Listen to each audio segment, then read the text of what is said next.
My name is Emily Johnson. I've been married for 5 years and have a 3-year-old daughter. My husband, Ken, is dedicated to his work and never takes a day off, even when he's feeling under the weather. Thanks to him, we're able to live a peaceful life. I have a sister who's 3 years younger than me. She got married about 3 years ago, but they had trouble having children for a while. Both my husband and I were worried about her as she seemed a bit down. Then, she shared the news that she was pregnant. From that point on, my husband and I supported her throughout her pregnancy. When we heard the baby was born, we went to the hospital. Her husband, Steve, was there too, looking overjoyed. "Oh, where's the baby?" That was the first thing my husband said as we entered the room. Indeed, there was no baby beside my sister. That's right. The hospital staff takes care of the baby in the nursery, thinking the mom might be exhausted. They only bring the baby for feeding times, she explained. Wow, that sounds convenient. The food is great, and they take care of everything. I'm really glad we chose this hospital. Maybe I should have our second child here too. Wait, you're planning to have another baby? Well, I don't want our child to be an only child, I replied, looking at my husband. But he didn't seem to be listening. His attention was entirely on my sister. Samantha really did a great job. She carried the baby for 9 months, and I've seen how hard it was for her. I just feel nothing but gratitude. My sister's husband, Steve, is a business owner. Because of this, he's always been busy with work and couldn't take much care of my sister. It must have been so stressful for her, hardly ever seeing her husband despite having one. That's true. You were rarely by Samantha's side. I suddenly felt a bit surprised by these words. It sounded like a subtle critique of Steve. I'm sorry. It's just been work, and I couldn't do anything about it. No matter how busy you are with work, you should be there for your wife during her pregnancy. It's going to get even tougher with raising a child. He says this, but when it was my turn, he just left everything to me. Something's not right. Samantha really did a great job. It must have been tough for her. My husband says, thinking of my sister. I appreciate his concern, but I can't help feeling uneasy. As we were talking, it was time for feeding, and the baby came out of the nursery. Everyone's eyes were on the baby, carried by the nurse. My husband smiled as he saw the baby. Steve did the same, but it seemed more than that. Why? He wasn't this happy when I gave birth. He didn't show such emotion, but now it's like he's seeing his own child. He didn't even show this much emotion for our own daughter, hardly coming to the hospital because of work. And when he did, it was long after the birth and he didn't visit again until we left the hospital. I thought, doesn't he want to see his own child, even if he's busy?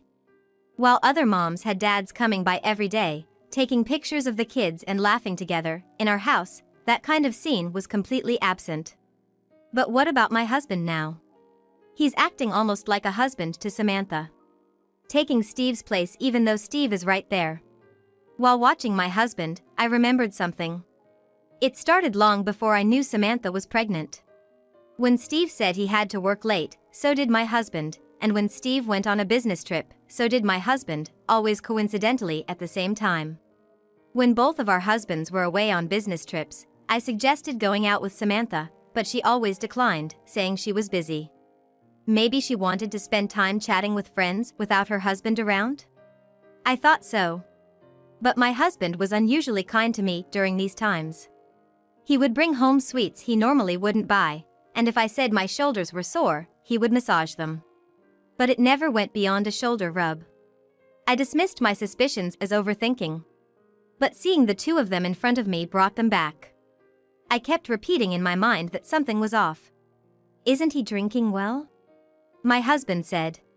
Samantha didn't try to hide and breastfed openly. Steve frowned at this sight. Understandably not wanting to show his wife's breast to even his brother-in-law. But my husband looked on happily, quite naturally. Isn't it normal to feel embarrassed or look away? Am I the only one who thinks this way? My husband commented as he watched the baby drink milk. Is this child a boy or a girl? I realized I hadn't asked the gender. It's a boy. A boy, huh? He's gonna be a heartthrob when he grows up. My husband said, looking pleased. Did he want a boy that much? But at that moment, what slipped out of my mouth was, yeah. He looks just like you. Eh? The air felt like it froze. But it was my husband who broke the silence. Ridiculous! What are you saying? He can't look like me. Right, there's no way that could be. Really? I think they look very similar, especially around the eyes. No way! Don't say weird things. Oh, really? The two of them denied it outright, but they looked incredibly suspicious to me.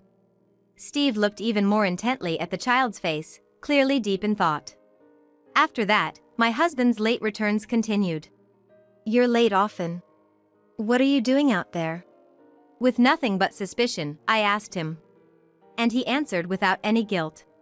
I go to see Samantha and the baby. Oh, aren't you busy with work?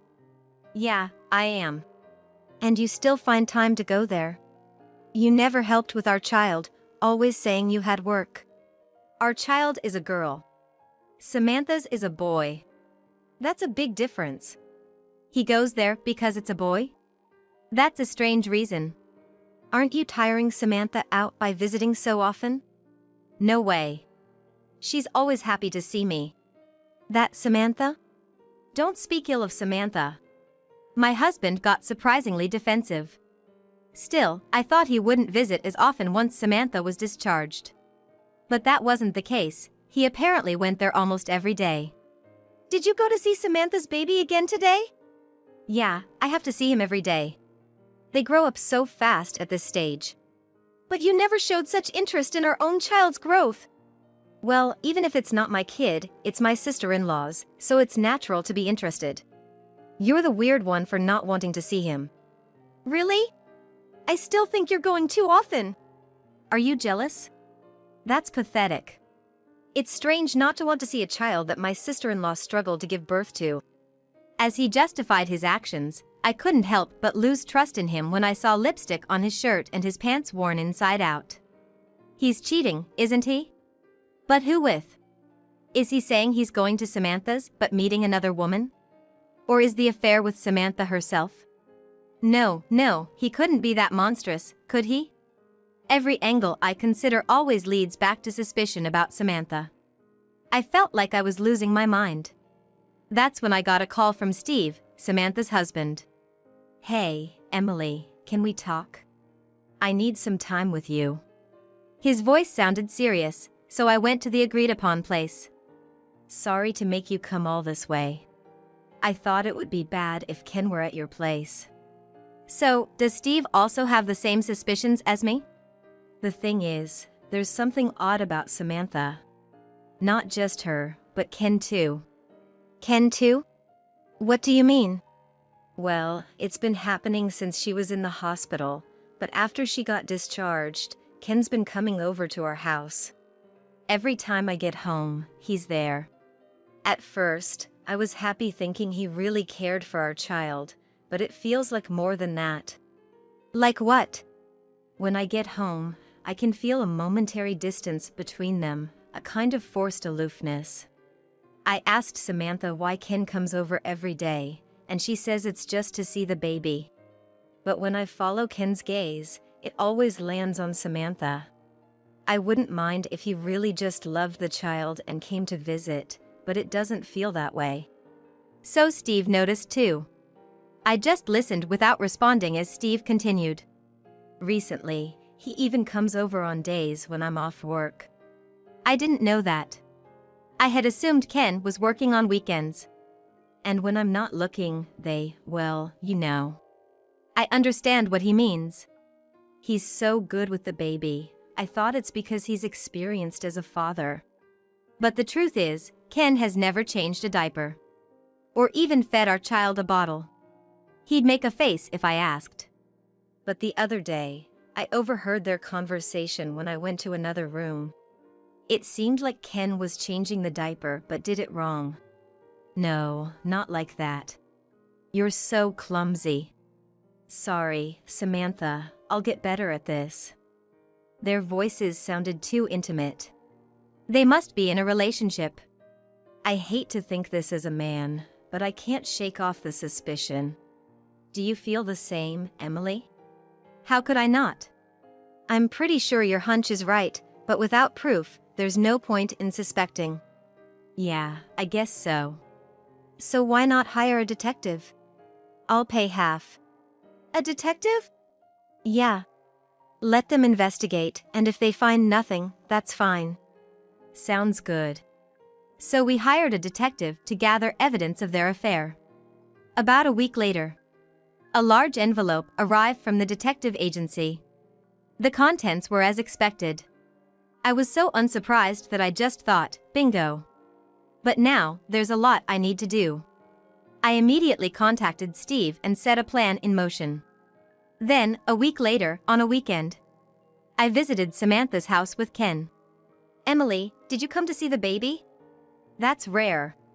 Ken often visits, but I thought you weren't interested since you never come. The baby's sleeping right now. Is that so? Let's go in. As we moved to the living room, there was Steve. He nodded slightly when he saw me, but to an outsider, it looked like a simple greeting. Coffee okay? Ken, you'll have coffee, right? Yeah, I'll help make it. Oh, then let me do it. No need, Steve. Just sit down. I can do it faster. What does that mean? Does he know where everything is because he's been here so often? Seeing my husband's behavior, anger welled up in me. He never makes coffee at home. He acts like if he just says coffee, it'll appear. But the voices from the kitchen sounded like a happy couple, and both Steve and I frowned. When the coffee was set on the table, Samantha started the conversation. What brings you here today? You didn't come just to see the baby, did you? Right on target. Exactly, Samantha. That's right. Actually, I've got a wonderful gift for Samantha and Ken. Huh? Don't you mean for Steve and me? No, it's for Samantha and Ken. Saying that, I spread out the documents sent by the detective agency on the table. There were several photos showing Ken and Samantha together. The report detailed what the two were doing on specific dates and times. What is this? What's going on? Having an affair, huh? Perfect, just as planned. The two were utterly shocked. Ken, what's this about?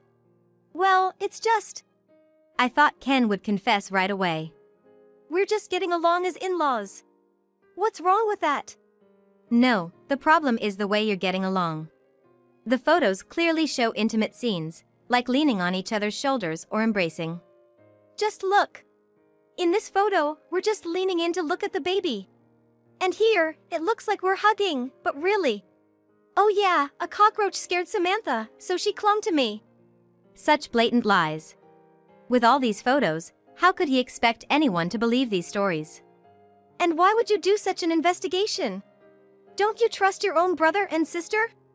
No, I don't. I care for your sister as if she's my own, and now you suspect me? Don't you feel sorry for her? You're the one to talk. Still lying through his teeth. What are you saying? You say you feel sorry for your sister, but you're the one who cheated. Both of you are at fault. We didn't cheat. I just explained every photo. Still, you don't believe me? Nobody's going to believe these made-up stories with such lovey-dovey photos.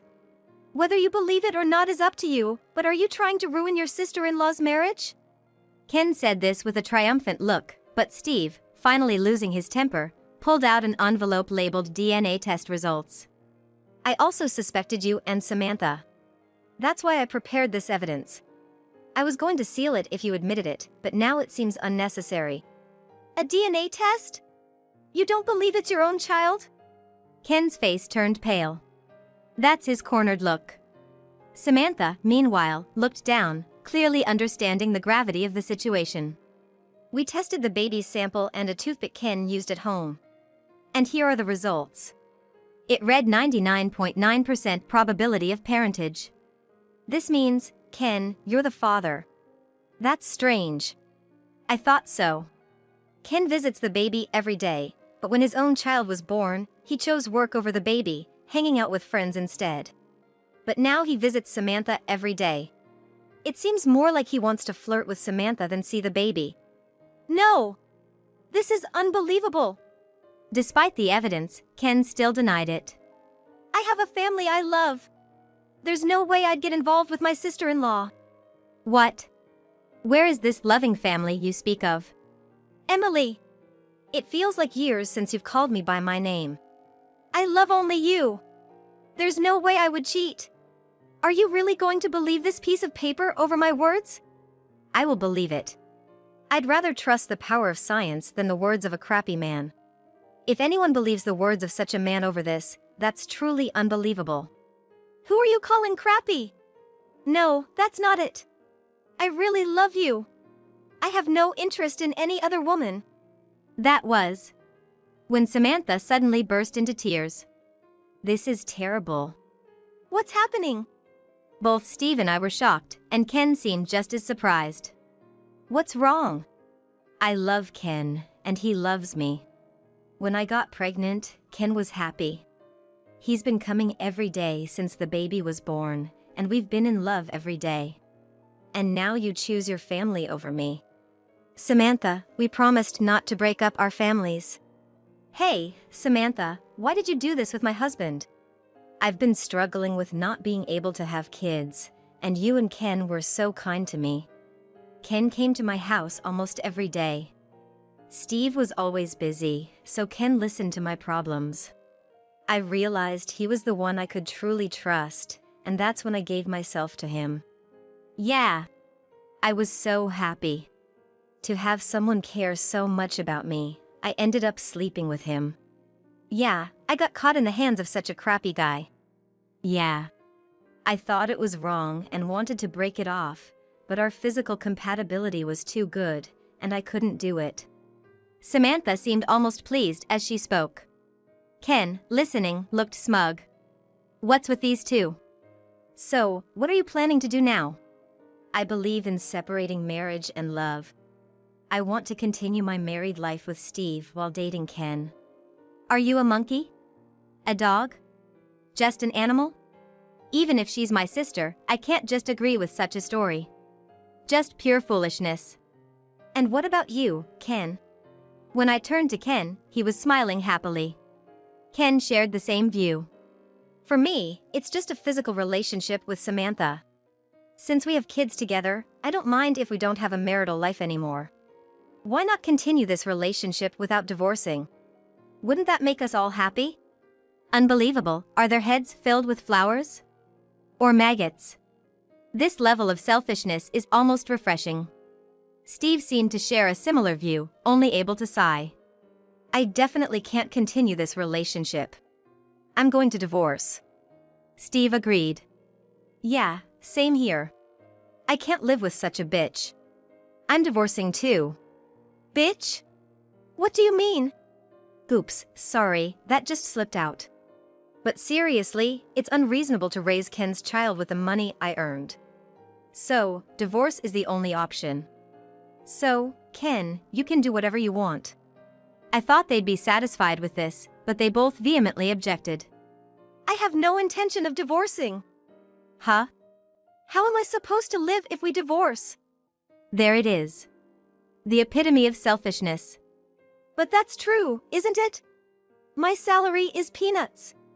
I've been content with it because you, a high earner, were there. That's not true. You just depended on my salary because you hate dealing with people. Well, that's one way to put it.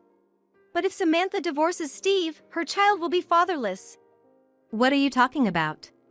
The real father is right here. I don't want that. I don't want to marry Ken. I absolutely refuse to divorce Steve, who earns well, and I have no interest in low-income Ken. So, you dislike the idea of Ken prioritizing me, and you have no intention of marrying him. Such honest individuals.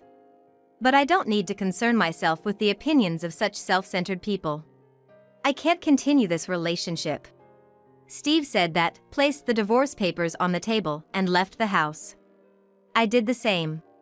I presented the prepared divorce papers. Sign these and submit them to the office. If you don't, I'll have to hire a lawyer. You can't afford a lawyer, but I can. No way! I'm not divorcing. I'm not divorcing either. If you think so, then fight it with a lawyer. Though I doubt you can. With that, I left Samantha's house, but the place I was returning to wasn't the home I shared with Ken. It was an apartment I rented immediately after receiving the detective's report. I had resolved to start a new life there with my child. After that, the two kept contacting me, causing a commotion.